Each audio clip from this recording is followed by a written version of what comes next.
हमें ये लगता है कि शायद स्मोक जो है वो बहुत कम हो गई है, क्योंकि हम 1000 या 1100 की जो क्वालिटी इंडेक्स है ना उसको टच करके हम वापस आ गए। अब हमें ऐसा लगता है कि जो फ़िज़ाएँ हैं ये साफ़ हो गई हैं, ये बेहतर हो गया सब कुछ सिचुएशन जो है, बट हमारा अभी भी जो एयर क्वालिटी इंडेक्स है ना वो 252 के ऊपर है नाज़रीन।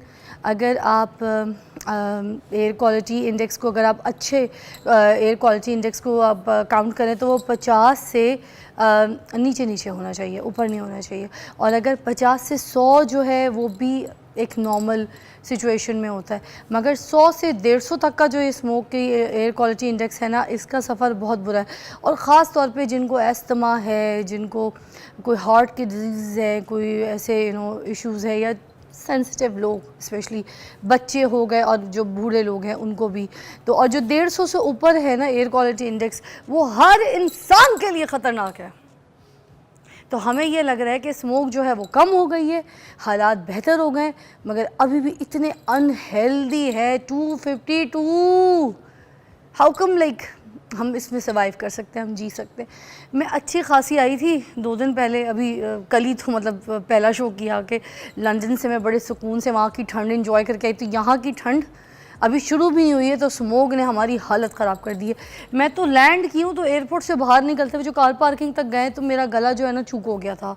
और आज देख लें, आज मुझे ये दूसरा दिन है तो लाहौर में मुझे सांस लेने में भी अजीब सा तकलीफ़ हो रही है।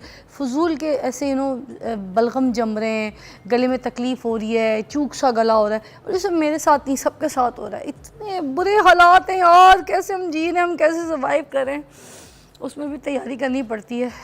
क्या करें, हर एक ने अपना काम करना है। ये मेरी जॉब है, मैं अपने काम के हिसाब से तैयार होती हूँ, अब अपने काम के हिसाब से तैयार होते हैं। ये मेरे भाई हज़रात यहाँ पे कैमरा चलाने के लिए, पीछे पीसीआर में जितनी मेरी टीम है वो, फिर हमारे पास जो मौजूद मेहमान आते हैं, जो माहिरीन आते हैं, जो एक्सपर्ट्स आते हैं, जो डॉक्टर्स आते हैं, जो आपकी रहनुमाई के लिए आते हैं, वो भी सफ़र तय करके आते हैं, बाहर निकलते हैं। मगर मैं आपको कहूँगी मजबूरी है तो घर से बाहर निकले, वरना ये बंद हो जाए, ये जो लॉकडाउन लगा ये बंद हो जाए भाई।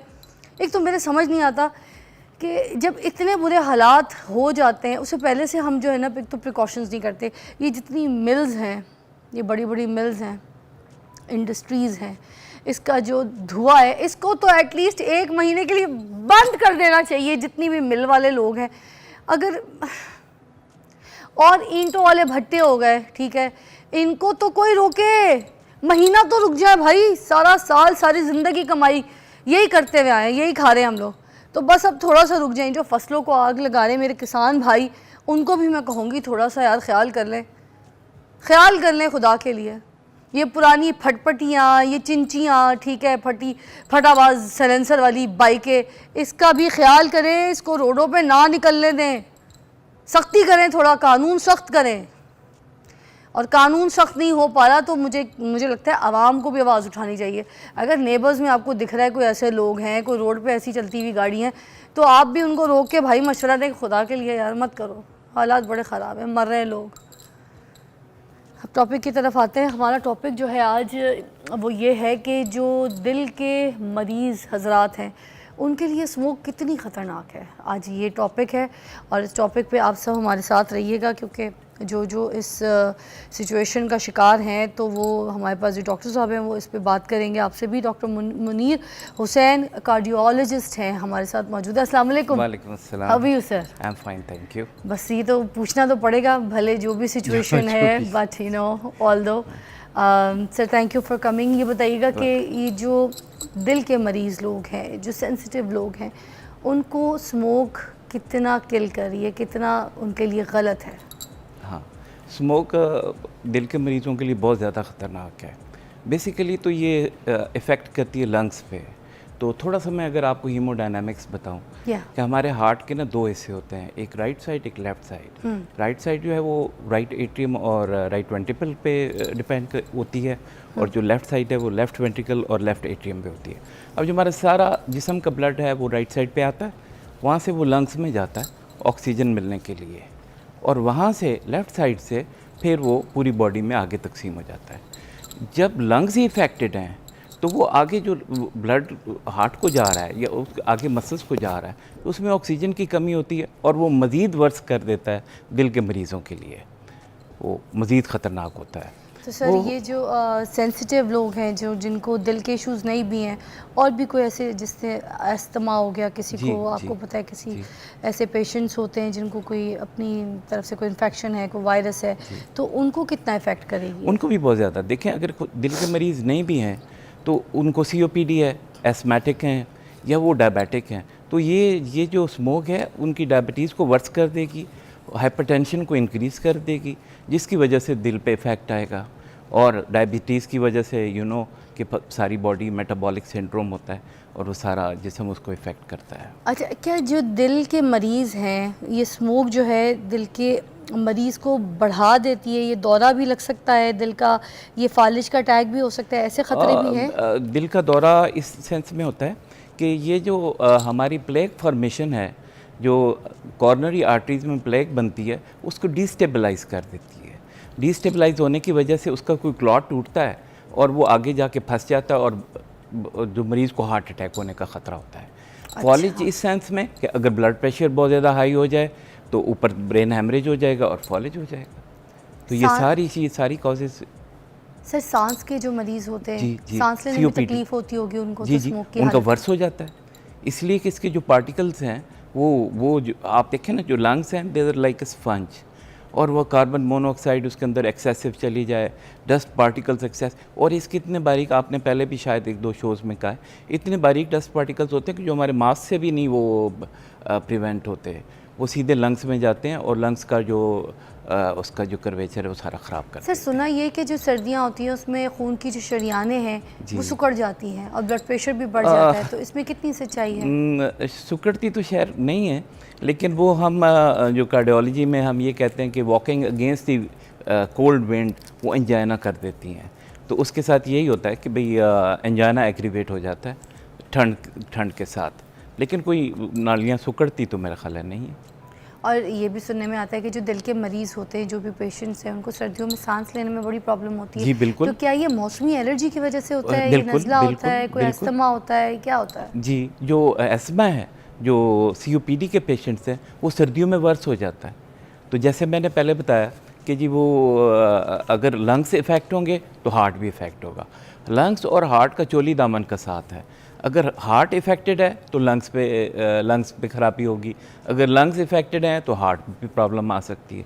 तो इस वजह से जो COPD के पेशेंट्स हैं वो वर्स हो जाते हैं सर्दियों में। सर अभी जो सिचुएशन चल रही है, तो आपको लगता है कि जो इम्यूनिटी सिस्टम है लोगों का वो बहुत ज़्यादा स्ट्रॉन्ग होना चाहिए, तो कुछ ऐसी ग़िज़ाएँ जो कि आपको लगता है कि दिल के मरीज़ों के लिए इम्पॉर्टेंट है, specially in this smoke situation? दिल के मरीज़ों के लिए हम आम तौर पे तो ये कहते हैं कि जो नट्स हैं, अखरोट, बादाम, क्योंकि इनमें ओमेगा 3 ऑयल्स होते हैं, कुछ जो नेचुरल, हम ओमेगा 3 ऑयल्स बाज़ार से भी लेके सिंथेटिक खा रहे होते हैं, तो इसमें तो नेचुरल हैं, तो ये ज़्यादा खाएं, उसके साथ इम्यूनिटी डेवलप होगी। और बाकी फ्रूट्स वगैरह खाएं, उसके साथ इम्यूनिटी होगी।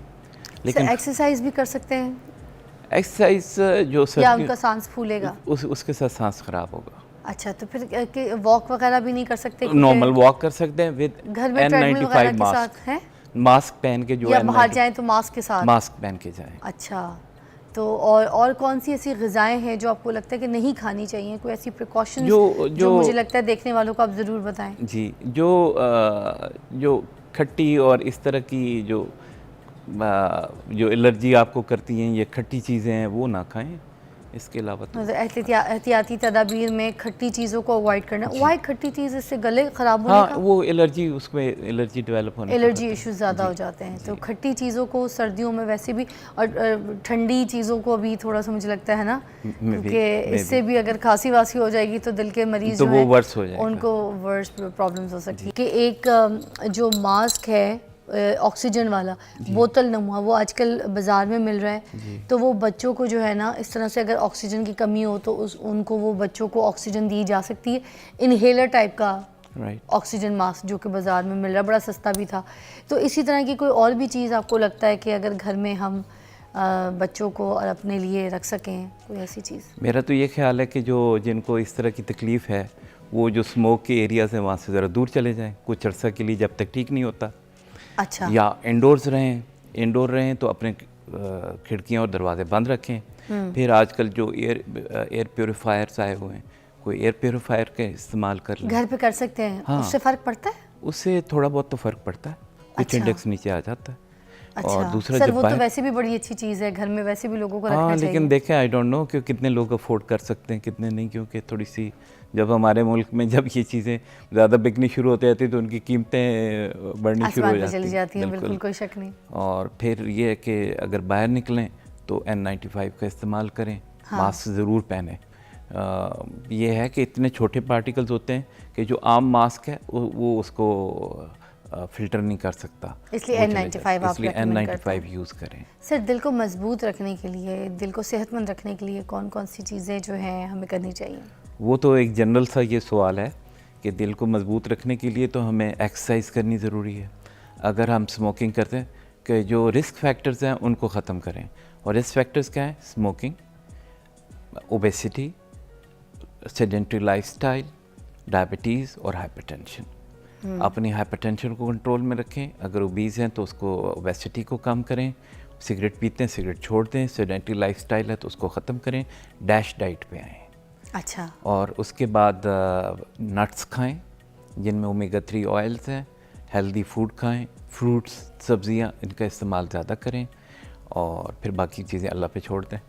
बेशक बेशक। सर, एंड में कोई मैसेज देना चाहेंगे तो please go ahead, this is your camera and tell your audience whatever you want to say. बिल्कुल।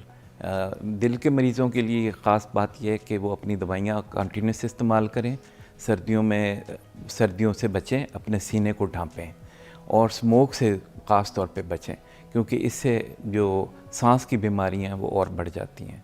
ख़ास तौर पे वो पेशेंट जिनको कार्डियोमायोपैथी है, जिनके दिल के पट्टे कमज़ोर हैं, वो और वर्स हो जाते हैं इन दिनों में। और अगर इस तरह की कोई तकलीफ़ हो तो फ़ौरन करीबी अस्पताल में जाएं, ताकि वहाँ पे ऑक्सीजन मिल सके, या कोई हम डायूरेटिक्स लगाते हैं वो लगा सकें। ज़बरदस्त। आखिर में एक और चीज़ मैं भी बोलना चाहूँगी, नींद पूरी करें, टाइम पर सोया करें, टाइम पर सुबह जल्दी उठा करें, और रात को जो नींद का टाइम है उस पर पूरी अच्छी तरीके से फ्रेश नींद मुकम्मल लिया कीजिए, क्योंकि नींद आपकी जो इम्यूनिटी सिस्टम है उसको बड़ा स्ट्रॉन्ग करता है।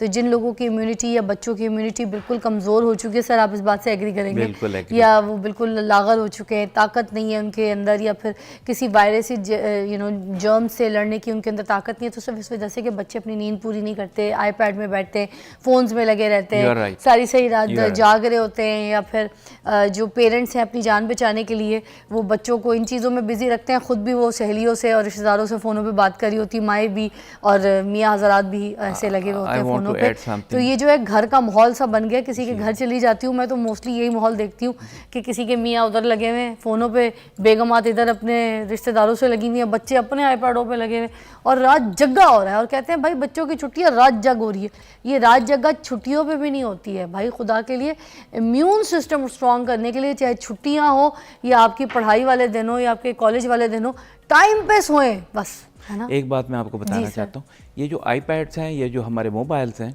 इनके अंदर जो रोशनी होती है ना, जब हमारी आंखों में जाती है तो हमारे एक नेचुरल होता है मेलेटोनिन, तो उसकी सिक्रीशन होती है तो हमें नींद आती है। तो इसकी वजह से मेलेटोनिन सिक्रीट नहीं होती और बंदे को नींद नहीं आती।